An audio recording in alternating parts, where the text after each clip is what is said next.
కొడుకు అనుబంధం రుచి చూస్తుంది, కూతురు రుచి చూస్తుంది, అల్లుడు రుచి చూస్తుంది, గురువు రుచి చూస్తుంది. వాసన దేన్నో ఒకదాన్ని బాగా పట్టుకుంటుంది. అందరూ లౌకిక విషయాల గురించి తాపత్రయపడితే గురువు గారి గురించి అంత తాపత్రయపడేవాడు ఒకడు ఉంటాడు లోకంలో. అంతటి గొప్ప సిద్ధి కలిగినటువంటి మహానుభావుడు ఒక ఆయన ఉంటాడు. ఎవడి మనసు దేనిని పట్టుకున్నదో ఆ మనసు ఆ లక్షణాలతోటే, అదే రుచితో, అదే వాసనతో, అంటే దాని మీద ఏర్పరచుకున్న అనురక్తితోటే ఇంకో శరీరంలోకి ఎడుతుంది. నేను మీకు ఒక ఉదాహరణ చెప్పాలి అంటే, మీ మీద పెట్టకూడదు కనుక నా మీద పెట్టుకోవడం. ఒక ఉదాహరణ చెప్పాలి అనుకుంటే, నాకు ధనం మీద విశేషమైన వ్యామోహం అనుకోండి. ఉత్తర జన్మలో నేను ఒక కోటీశ్వరుడికి కొడుకుగా పుట్టాను. పుట్టుక చేత నేను ఐశ్వర్యవంతుణ్ణి. నేనే ప్రయత్నం చెయ్యక్కర్లేదు. నేను పుట్టుకతో మహదైశ్వర్యవంతుణ్ణి. ఇప్పుడు నేను కష్టపడి ఆ కోటిని 100 కోట్లు చేశాను. అయినా గవర్నమెంట్ స్కూటర్ కొనుక్కోమన్నా, స్కూటర్ వాడుకోవడానికి డబ్బిచ్చినా వాడొక డొక్కు సైకిల్ వేసుకు తిరుగుతుంటాడు. ఎందుకో తెలుసా? ఆ మనసు తెచ్చుకుంది వాసనని. దానికి ఆ లుబ్ధత్వం అలవాటు. అది ప్రాణం పోయినా అది ₹1 దానం చేయదు. ప్రాణం పోయినా అది రూపాయి ఖర్చు పెట్టదు. ఇది ఎక్కడిది వాసన? గత జన్మలో వాసన తెచ్చుకున్నాడు జీవుడు. ఈ వాసన దేని వలన పోతుంది? బాగా జ్ఞాపకం పెట్టుకోండి నేను చెప్పే విషయాన్ని. పరమేశ్వరుడు కూడా దానిని తీయడు. వాసన పోయేది దేని వలన? వాసన అంటే మళ్ళీ చెప్తున్నాను, ఏదో ఒంటికంటుకున్న వాసన, ఏదో సబ్బుకున్న వాసన, పరిమళ ద్రవ్యాలకుండే వాసన, పుష్పంలో ఉండే సువాసన, అటువంటి వాసనలను గురించి నేను మాట్లాడటం లేదు. వాసన అంటే గత జన్మలలో చేసిన కర్మల వలన మనము పొందినటువంటి అనుభూతులను రుచులుగా మనసు పట్టుకుని శరీరము నుంచి ఉత్క్రమణమై వేరొక శరీరంలోకి వెళ్ళిన అనుభూతుల్ని తెచ్చుకోవడం. తెచ్చుకుంటే మీరు అందుకే చూడండి, 2 పిల్లలు కలిసి ఓ గదిలో చదువుకుంటుంటారు. ఒక పిల్లవాడికి చాలా చిన్నతనంలోనే వెళ్ళకూడని ప్రదేశానికి వెళ్ళి తాగకూడనటువంటి పదార్థాన్ని తాగడం అలవాటైపోతుంది. ఎందుకు అలవాటైంది వాడికి అంత చిన్న వయస్సులో? అంటే వాడికి గత జన్మలలో వాసన తెచ్చుకున్నాడు వాడు. ఈ పిల్లవాడికి ఎవరూ చెప్పకుండానే ప్రతిరోజు సాయంకాలం అయ్యేటప్పటికి దేవాలయానికి వెళ్ళి ప్రదక్షిణం చేసి వస్తాడు. ఎవరు చెప్పారు వీడికి? ఒక్కొక్కడికి చూడండి, ఇలా భాగవత గ్రంథం చూడగానే పోతన గారి పద్యాలు చాలా వచ్చేస్తాయి. అది ఈ జన్మ సాధన కాదు, గత జన్మలలో వాడు ఎంతో పరిశ్రమ చేశాడు. ఆ అనురక్తి ఉండిపోయింది జీవుడికి. అందుకే చిన్నతనం నుంచి ఆ పురాణాలు, గ్రంథాలు, శాస్త్రాలు, వాటి మీద ఎంతో అనురక్తి ఏర్పడుతుంది. జీవుడు తెచ్చుకున్న వాసనలు. ఒక్కొక్కరికి సంగీతం మీద ఉండిపోతుంది. మన దగ్గరికి ఒక చిన్న పిల్లవాడు వచ్చి కచేరీ చేశాడు ఒకప్పుడు, గత సంవత్సరం శారదా నవరాత్రి మహోత్సవాల్లో. వాడు చాలా చిన్న వయసులో ఉండగా కొన్ని 100 రాగాలను గుర్తించాడు. ఎలా గుర్తించాడు? సాధన లేకుండా. అంటే గత జన్మలలో చేసుకున్నటువంటి వాసనాబలం. వాడు గత జన్మలో ఏదో మహాసంగీత విద్వాంసుడు. ఆ వాసన ఉండిపోయింది మనసుకి. అది ఇప్పటికీ కొనసాగింది. సద్వాసన, దుర్వాసన, అది మంచిది కావచ్చు, చెడు కావచ్చు, మనసు పట్టుకుంటుంది. ఇప్పుడు ఈ వాసన ఎంతకాలం అంటి పెట్టుకుంటుందో మనసు అంతకాలము మీ శరీరాన్ని దాని ఎందే తిప్పుతుంది. అది మనసుకున్న లక్షణం. అది జీవుడు మారిపోయాడు. ఆ జీవుడు వాడే. జీవుడు శరీరాన్ని మార్చుకున్నాడు. ఈ శరీరాన్ని విడిచి ఇంకో శరీరంలోకి వెళ్ళాడు. కానీ వాడు సద్వినియోగం చేసుకోడు. మళ్ళీ ఆ వాసన చుట్టూనే తిరుగుతాడు. ఈ వాసన దేని వల్ల పోతుందో తెలుసా? ఉద్యోగం, ప్రయత్నం చేత పోతుంది. అన్నిటికన్నా పెద్ద ప్రయత్నం దేని కొరకు చెయ్యాలో తెలుసా? సత్పురుష సహవాసము కొరకు చెయ్యాలి. వాసనలన్నీ దేనివల్ల పోతాయంటే మహాత్ముల యొక్క సంగము వలన పోతాయి. అంతకుముందు ఏ అలవాటు ఉన్నది అన్నది మీరు పక్కన పెట్టండి. ఒక మహాత్ముడితో కలిసి తిరగడం మీ జీవితంలో మీకు అలవాటు అయిందనుకోండి, ఆయన ఏం చేస్తాడు? ఆయన ఎప్పుడు భగవంతుడి గురించి మాట్లాడతాడు.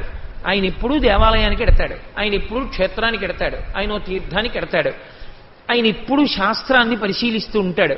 ఆయన ఎప్పుడూ భగవత్ సంబంధమైన మాటలు మాట్లాడుతూ ఉంటాడు. నువ్వు ఆయనకి చాలా సన్నిహితంగా ఉండడం అలవాటు అవగానే 2 ప్రయోజనాలు వస్తాయి. ఒకటి, పూర్వవాసనల చేత నీ మనస్సు కదులుతూ ఉంటుంది అటువైపు. కదులుతుంటే మహాపురుషుడితో సంగమునందున్నావు కనుక ఏనుగు తొండమెత్తి పక్కనున్న చెట్టు కొమ్మని విరవబోతే పక్కనున్న మావటి ఎంత బక్కవాడైనా అంకుశంతో ఇలా అంటే తొండం దింపేస్తుంది. మావటి బక్కవాడని ఏనుగు తొండం పెట్టి విసిరేస్తానంటే ఆ ఏనుగు బాగుపడదు. ఎంత బక్కవాడైనా మావటి యందు గౌరవంతో కట్టబడినటువంటి ఏనుగు తొండమెత్తి ఏ తప్పు పని చేయకుండా అంకుశం తేకిలుగానే తొండాన్ని దింపినట్టు ఆయన మహాపురుషుడని నువ్వు గుర్తించి ఆయనతో తిరగడంలో, ఆయనతో కలిసి ఉండడంలో ఆయన చెప్పిన మాటలు స్మరణకి వచ్చి పూర్వవాసనల వలన కదులుతున్నటువంటి మనస్సుకు ఆయన మాటలన్న అంకుశం తగిలినప్పుడు వెనక్కి వచ్చేస్తుంది. ఆ వాసన విరిగిపోతుంది, దాని యందు అనురక్తి నశించిపోతుంది. నేను అలా చేయకూడదంటాడు. అలా మారిన వారే ఎందరో మహాత్ములయ్యారు. పూర్వవాసనల చేత దురలవాట్లతో ఉన్న వాళ్ళు మహాత్ముల యొక్క సంగము చేత, సాధన చేత, ప్రయత్నము చేత ఎంతో కష్టపడి మహాత్ములయ్యారు. కొన్ని సభాముఖంగా చెప్పడానికి కూడా చాలా కష్టంగా ఉంటుంది ఎంత ప్రయత్నం చేశారు. మీరు అమృత హృదయంతో అర్థం చేసుకోండి, మీకు తెలియనిది కాదు. వివేకానందుడంతటి మహాపురుషునికి ఒకానొక రోజున విపరీతమైన స్త్రీకామం కలిగింది. ఆయన తాళలేకపోయారు. ఆయన ఏం చేశాడంటే, ఏమి నా మనసు ఇంత అల్లకల్లోలం అవుతోందని పొయ్యి వెలిగించి పెనాన్ని బాగా కాల్చి దాని మీద కూర్చున్నాడు. ఆ అగ్నిహోత్రం అంటుకునేటప్పటికి పృష్ఠభాగానికి కాలి బొబ్బలెక్కి ఎంత బాధతో తల్లడిల్లిపోయారు. ఈ బాధని అనుభవిస్తున్న మనసు, ఆ సుఖాన్ని కోరుతున్న మనసు రెండూ అనుభవములే. ఏమి, ఇది ఒక అనుభవమైతే అది ఒక అనుభవము. ఈ కాలడం వల్ల నువ్వు బాగుపడతావేమో కానీ ఆ కాలడం వల్ల నాశనం అయిపోతావు, ఎందుకు కోరావు అని మనసుకి ఎదురు తిరిగి మనసుకి బోధ చేశారు. ప్రయత్నం, అందుకు అంత ప్రయత్నం చేశాడు కాబట్టే మహానుభావుడు ఇప్పటికీ ప్రాతస్మరణీయుడై వివేకానందుడన్న పేరు చెప్పేటప్పటికీ నేల మీద పడి నమస్కారం చేస్తున్నాం. ఎక్కడ ప్రయత్నం ఉన్నదో, ఎక్కడ సాధన ఉన్నదో దాని వలన గత జన్మ వాసనలు విరిగిపోతాయి. అందుకే మీరు చూడండి, ఎన్ని దురలవాట్లతో కూడినవాడు కానివ్వండి, నేను గొప్పకి చెప్తున్నాను అని మీరు అనుకోవద్దు. నా దగ్గరికి వస్తుంటారు కొంతమంది, అయ్యా మీరు ఏమనుకోవద్దు, మీ దగ్గర మాకు పరిచయం ఏర్పడకముందు, మీ మాటలు వినకముందు మా జీవితం ఎటువంటిదో ఎవరి వలనైనా మీకు తెలిస్తే ఆనాడు మీరు మమ్మల్ని పిలిచి నిగ్గదీస్తారేమో అని భయపడి ముందే చెప్పేస్తున్నాను. నేను ఎటువంటి వాడినో తెలుసా అంటాడు. వెంటనే నేను అంటుంటాను, నాకు అనవసరం. లోకంలో గురువు అని ఒకడిని దేనికి నమ్ముతారు? మనసులో కల్మషం ఉంటే విరిగిపోవడానికే గురువు దగ్గరికి ఎడతారు. పాపం పోగొట్టుకోవడానికి పరమేశ్వరుడి దగ్గరికి ఎడతారు. మనసులో కల్మషం పోగొట్టుకోవడానికి గురువుగారి దగ్గరికి ఎడతారు. మీ కల్మషం పోయింది కదా నా మాటలు విని, నేను గురువునో కాదో ఈశ్వరుడికి ఎరుక. కానీ నా మాటలు విని మీ కల్మషం పోయింది కదా, మీరిప్పుడు చక్కటి ఆచారంలో ఉన్నారు కదా, నాకు కావలసింది అంతవరకే. మీరు గతంలో ఏమి చేసి ఉంటే నాకెందుకు? ఇప్పుడు మీరు అవన్నీ వదిలిపెట్టేశారుగా, ఇప్పుడు మీరు సక్రమమైన మార్గంలో ఉన్నారుగా, చాలు నాకు, అదే నాకు తృప్తి, ఇంకా నాకు అంతకన్నా మీరేమీ చెప్పక్కర్లేదంటుంటారు. ఒకవేళ వారి గురించి ఎవరైనా నా దగ్గరికి వచ్చి చెప్పే ప్రయత్నం చేసినా తప్పు అలా చెప్పకూడదని ఆపేస్తాను. కారణం ఒక్కటే, మార్పు ప్రధానము. ఈ మార్పు ఎక్కడి నుంచి వస్తుంది? వాసన యొక్క బలంలోంచి నువ్వు బయటికి రావడానికి సాధన చెయ్యాలి. సాధన చేసేటప్పుడు మనసు ఈడిచేస్తుంటుంది. అంత తొందరగా ఒప్పుకోదు. ఈ వాసనాబలం, గత జన్మల యొక్క వాసనాబలం ఈడ్చేస్తుంది. సాయంకాలం అయ్యేటప్పటికీ ఇన్ని దేవాలయాలున్నాయి, ఇన్ని ప్రవచనాలున్నాయి, ఇన్ని కార్యక్రమాలున్నాయి, ఇన్ని ఉత్సవాలున్నాయి.